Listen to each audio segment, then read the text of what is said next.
This is the Buy Like a Guy podcast. I'm Andy Kane, where I and other experts in the industry give you diamond and engagement ring buying advice so you can man up at the diamond counter. This is part 2 of a discussion that I had with a friend of mine, Maarten de Witte, who is also known as the Diamond Wizard, and we talk about whether or not diamonds are a bad investment. All right, let's hit it. Nothing is for certain, Right. in the future, no matter what but think of anything you buy. What can you sell it for? I mean, first off, everybody knows, retailers, hell, they mark everything up 10,000 times. You got For sure. Minimum. What they don't know is on diamonds, on more expensive things like diamonds, what most customers don't know is how little retailers mark that up. They think it's enormous, and it's very competitive, and it's, the biggest markups in the jewelry business are at Walmart, where the cheapest prices are. But they're buying stuff for $1 and selling it for, 20.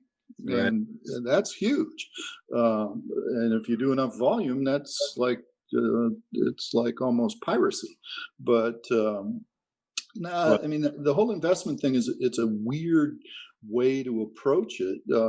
If you're looking at it from an investment point of view, then there is what I call collectible diamonds, and those historically, outside of a blip here and there, and I can name one time in my lifetime when collectible diamonds went down in value, and it's only because they speculatively had gone up so incredibly fast a few years before that.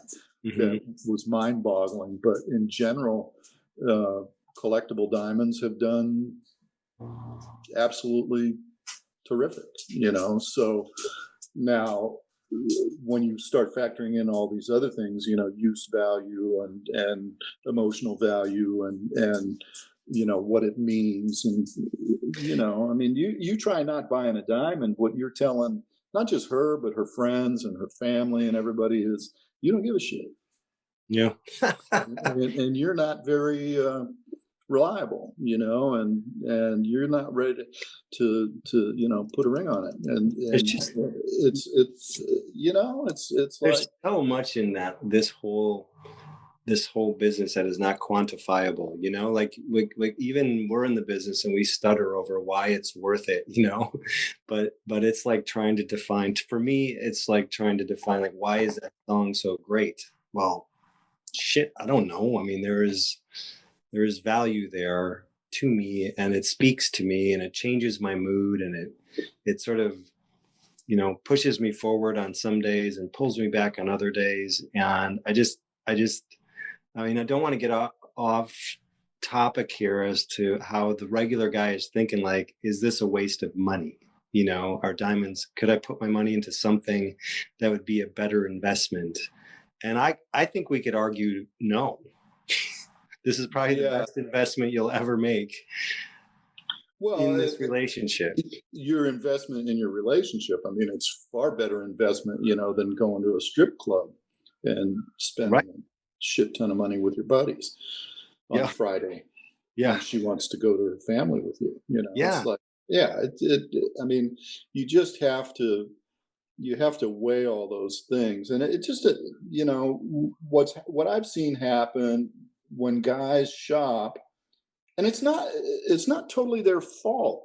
Salesmen a lot of time put them in this category where the salespeople feel like they have to justify the amount of money that's being spent, so they make it an economic transaction. Yeah. And it's not. It's we used to talk about the engineer and how tough they were to sell, because they needed all this technical information about the diamond and blah, blah, blah, blah, blah.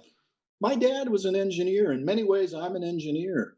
I got news for you. One of the most romantic guys I ever met, my dad and myself. It's like, I want to tell her the same way anybody else wants to tell her. Maybe even more so, because I'm a nerd and I'm not supposed to be all romantic and shit, Yeah. So nah. I find that that's just it's a cheap way to sell. It's a bad way to go with. Guys are nervous because diamonds cost money, and Wait, like what's I a cheap said, way to sell? Sorry, but what's a cheap way to sell? to sell, based on well, this is a good investment, and you can always recoup your money, and blah, Oh, that. like, Yeah. just shut up about that. This is not Yeah. about that, you No. know. Yeah. And do you do that every time you spend money? This is a good investment. When I buy a steak, hell, I eat it gone. It's poop in 4 hours. It's like, come on. It's like you can't go through life thinking like that. Life's too important. And I met an old guy one time. I was doing a diamond cutting show in Pennsylvania. And this guy, he was in the oil business in Pennsylvania. He spent his whole life. He's retired. He was 90 years old, and he came to see me, and we just were talking. And he says, "You going to be here tomorrow?" I said, "Yeah." He said, "I want to bring you some stuff that I collect." And so he did. And his daughter came in the meantime. "Oh, thank you for talking." I said, "No." It seemed like I liked him. He was a good guy.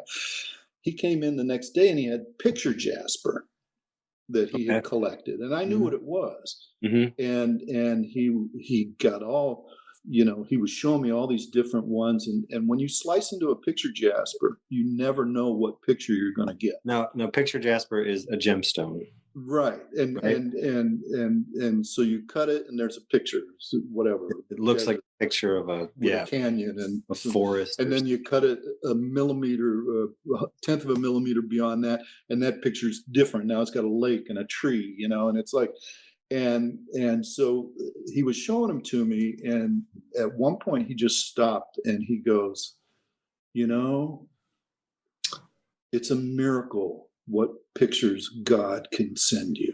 Mhm. And I was like, holy cow. I Yeah. mean, I'm not like some super religious person, but I totally knew where he was coming from. Yeah. This substance that we're dealing with here, this comes from the earth. It has quit being made over 2 billion years ago. Uh, The earth doesn't make diamonds anymore, hasn't for, hundreds of millions of years. I And we love that find it's it. quit We being made. It's awesome. Yeah, and we find it, and it's not easy to find. You find it in deserts. You find it in the freaking Arctic Circle. You find it in the most inhospitable places in the world, and you find it amongst. You got to dig through a ton of rock to get 1 carat total worth of diamond out of it, and that's not a carat diamond. It could be Mm, 100 little hundredths of a carat. yeah. So to get a big one is like, these are miracles, and Yeah. and we didn't make them. They're there, and hell yeah, they're free. You go pick them out of the ground. I mean, it could be a ton of effort to get to them, but Yeah. in any case. I think And all that then what do we do? A lot of them are used for industrial reasons, but some of them ascend to the level where they're gemstones. And those gemstones don't even become gemstones until some artist puts some time into it to draw the best out of that particular stone. So, I find myself in this business as a creator of even a small. People ask me, well, what's the best stone you ever cut, or what's the biggest one you ever cut, or what's the most important, whatever you cut. And I'm kind of like, the next one. It's like, they're Yeah. all amazing. I'll look at a little, So it's funny. I look at a quarter carat, half carat, whatever. Most people think, oh man, that just bore the Jesus out of it. It does if it's in with 100 other ones. But if I'm just looking at it by itself, I'll see stuff in it, and you know, it's what I call three-dimensional, dynamic works of art. so I That's what gotta they are. say, I mean, listening to you even talk about it, that's another formative form of an investment, right? That we don't really think about as much as we should, but there's a real live human being, an artist who's actually sitting down with these rocks and then fashioning them into something. You're enhancing what nature has given you, if that's how you choose to look at it. Yeah. But Well, and that's then a there's whole nother investment of someone's like energy and heart and desire. not But to mention the old geezer prospectors out in the middle of nowhere with the yeah, rattlesnakes and how the about it? prickly pear cactus. you know, Yeah, digging through the earth to find a shiny pebble, Yeah. or yeah, I mean, it boggles the mind, everything that does go into it, and let's face it, there is a level that they're mass produced, the production line cutting, and I mean, there Hmm. is all that too. Hmm. There's no question, but by and large, the industry has grown up um, to fill needs that are there. Sometimes, in all marketing, the whole idea of marketing is to create needs. Is to let people know there's things that they didn't know that are interesting, that they might want to know, and is that awakening a deep held need that nobody ever knew about, or is it creating, who cares? Yeah. Nevertheless, the need is there today to express yourself with jewelry of all types, and I would argue, from where I sit, diamonds are a very exclusive club when it comes to jewelry. Mm. And so, you know uh, yeah. So when you think about it, this whole idea that marketing is evil, that's a whole nother subject which we're not tackling. But Yeah. which comes first in this situation? Is it the need, the desire that people want something like this to express, and then someone comes along and says, "Oh, I can help you do that. And I can do that with this thing, a diamond in this case." Yeah. And so I'm going to tell you that. Like I'm actually Well, going to it's fill it's a that little for of both. I mean, you brought up Hearts on Fire you. Yeah. earlier. When Hearts on Fire was created as a company, you couldn't sell. Well, you could sell a very, very finely made diamond, and they Hmm. were expensive. Right. Okay, And so there it's was the a make there was is a the same as the cut for couple the companies that uninitiated. made them, but the rule of thumb in the trade was that's not for everybody, man. That's like, Hmm. no, you can't. The American public doesn't need that. They need, what they want. What they come in is they want something affordable and blah blah blah blah blah blah blah. Yep. And the owner, the driving force behind Hearts on Fire said, "Nah, they're not being offered. So how do you know what they want? Yeah. You I remember haven't made this in quantities, in price ranges where consumers can make that decision. And if you put it in front of them, Yeah. let them decide, Yeah. quit deciding for them, Right. and lo and behold, we took what was uh, uh, a very discount oriented wholesale company into selling one of the most premier products in the United States, and the company exploded. I mean, Yeah. it went bananas, and it was completely everybody. Well, we didn't create that market. What we did was we tapped into a need that nobody else had tapped Right. into. Yeah. So it's that's a very difficult decision. Marketing. The way I put it's pretty simple. Everybody says, "Oh, to sell something, you got to tell a story." And I've always felt like the mistake that most storytellers make is they tell their story. So I'm such and so company. I'm going to tell you the story about my company. Yeah. Well, the consumer, the listener, the audience, they don't care about that story unless it means something to them. Right. And the minute it does mean something to them, they'll remember all kinds of aspects of that story. If it doesn't mean anything to them, keep on talking, pal, because it's going in one ear out the other. I can't, it's not like I don't understand you. I follow you. I'll even listen for an hour. Yeah. But after that, I couldn't repeat a thing you said. Yeah. But if it means something to me, you'd be surprised what I remembered. Yeah. I just don't You think know, any of this. I don't. I just the thing that's spurned this on was I just don't think it's as evil as some people want to make it out to be. Because if we're not willing participants, we don't, like you just said, we don't give a shit about the message. I don't. I don't hear half the stuff that people are talking about unless it's something that I sort of need or want to sort of. It goes back to the very beginning about my self-expression. yeah, No matter what it is, I don't know, that's right. steak, burger, what have you, man. But we're talking about diamonds, which are a little more valuable. But Yeah, they can. They certainly can be, Yeah. and they can be garbage. You know, Well, right. So what do you think? So diamonds are a good investment or a bad investment? I think it all depends on how you define investment, Yeah. and I think that it also depends on what kind of diamonds you're talking about. You know Right. what you intend them for. If you intend them to make money, look, a lot of people have invested in diamonds to make money and have made good money. You know, Yeah. the miners have done that, Right. the cutters have done that, the retailers have done that. Right. So, you know, and individuals have done that. Plenty of very wealthy people have, on an individual level, have invested in single stones and done exceedingly well with them. Right. So to But the say people that that they're we're talking, not is just garbage. That means nothing. yeah, I Uh, I, I agree. They yeah, are, yes, that is just garbage. And especially, and also since I'm more talking to, or we're more talking to, the guys I hang out with who are like, oh, I want to get engaged. So I would like to get a diamond engagement ring. Is it a good slash or bad investment?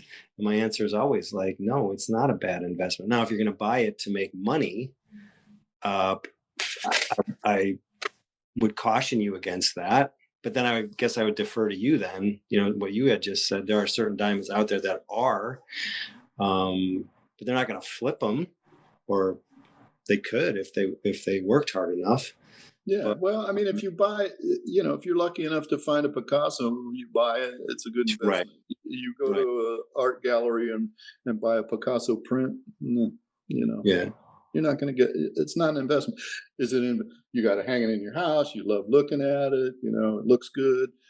That's an investment. Is it worth $300? Sure. You know, yeah, so yeah, that's a it's just it's a weird way to frame the right, whole discussion is kind of how I look at it. yeah. And I would And probably, when people want to debunk it, you know, that's the first thing they go over. Well, it's a terrible investment. You buy one, you lose money. Well, that's yeah, not true. yeah, Okay. just try to sell it. So yeah, and then this whole notion, you know, like we started out saying, this whole notion that it's totally controlled market and you're being manipulated and you just a sucker, you Yeah. know, that's not true either. Mm-mm. Um, so you know, those are the kind of things um, that that I would caution people about.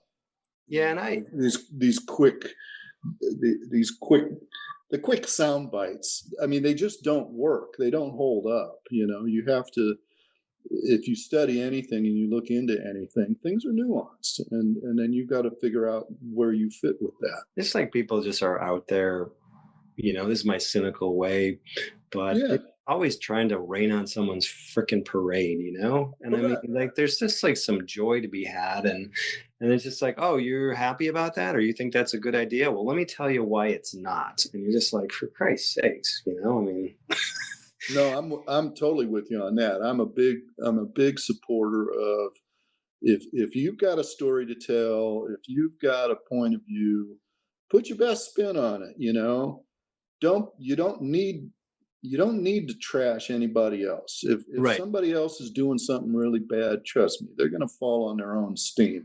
Yeah, They don't need you.